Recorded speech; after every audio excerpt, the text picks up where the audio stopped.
New details on the arrest of those two girls charged with using Facebook to taunt and bully their 12-year-old schoolmate until she killed herself. Police are now looking into charging their parents, too. And ABC's Matt Gutman has the latest on the case from Bartow, Florida. Good morning, Matt. Good morning, George. Those girls just 14 and 12 years old. Now, that 14-year-old is waking up in this mosquito-infested jail this morning. She'll be here for another 9 days until she's arraigned, locked up by a sheriff who now says he's investigating her parents. This morning, a community is reeling from the failure to prevent the suicide of what police say was a bullied 12-year-old girl, Rebecca Sedgwick. Nobody likes me. Two girls, 14 and 12 years old, arrested, charged with felony aggravated stalking. But Sedgwick's parents feel the girls aren't solely responsible. I would rather see the parents and the administrators at that school behind bars. And the sheriff in charge of the investigation now tells ABC News he's investigating the 14-year-old's parents. Is it possible that you could charge the parents? If I could, they would already be in jail. But I can tell you this, that we're keeping our options open. Polk County Sheriff Grady Judd has accused one of the girls of gloating on Facebook about bullying Sedgwick after her suicide. Her parents insist that her Facebook was hacked, that they monitor her Facebook every single night. Any credence to that? Yeah, that's baloney. That's baloney. Those parents haven't cared from the very beginning. After this initial event, after the initial interviews, why did they let her stay on Facebook?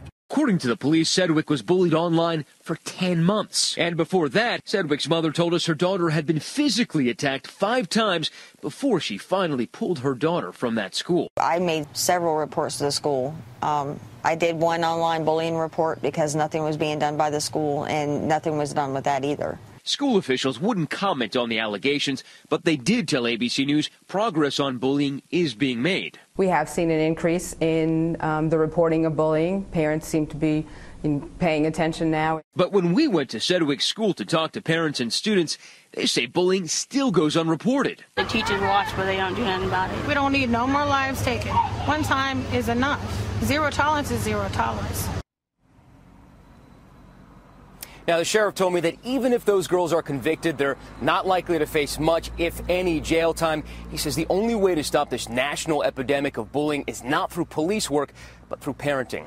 George. Okay, Matt, thanks very much. Let's talk more about this with our chief legal affairs anchor, Dan Abrams. Pick up where Matt just left off. Even if these girls are convicted, this is not going to be a long sentence. That's right, which is why I'm surprised that the 14-year-old, the older one, is still behind bars right now. In the juvenile system, they have 21 days to effectively decide where to go with the case.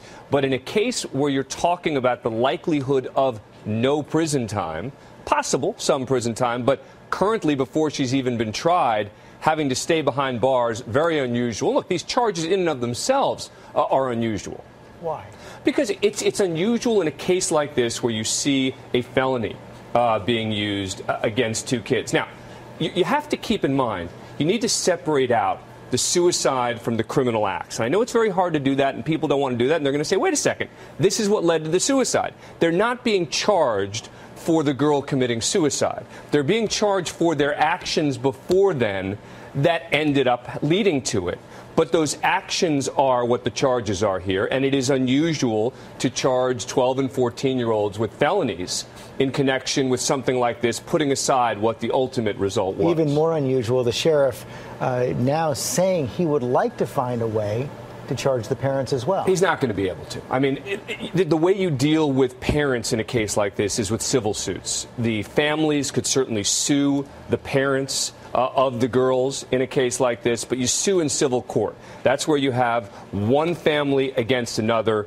Look, I appreciate that this sheriff is taking this really seriously, and I think this is sending an important message throughout the country. But he's got to be careful about extending this beyond where the law allows. And I think he's thinking about that really carefully, because you hear him saying he would have already had them behind bars if he had a charge. He knows what a long shot it is. But there has been a dramatic expansion in anti-bullying laws across the country. Oh, in 1999, there was one state in the country that had an anti-bullying law. Now you've got every state except for one. Since 2008, we have seen more than half the states take action against bullying. So no question, this is being treated very differently today than even 15 years ago. Okay, Dan Abrams, thanks very much. And we're all wearing purple today as part of Spirit Day to stand up against bullying. Yeah. Thank you.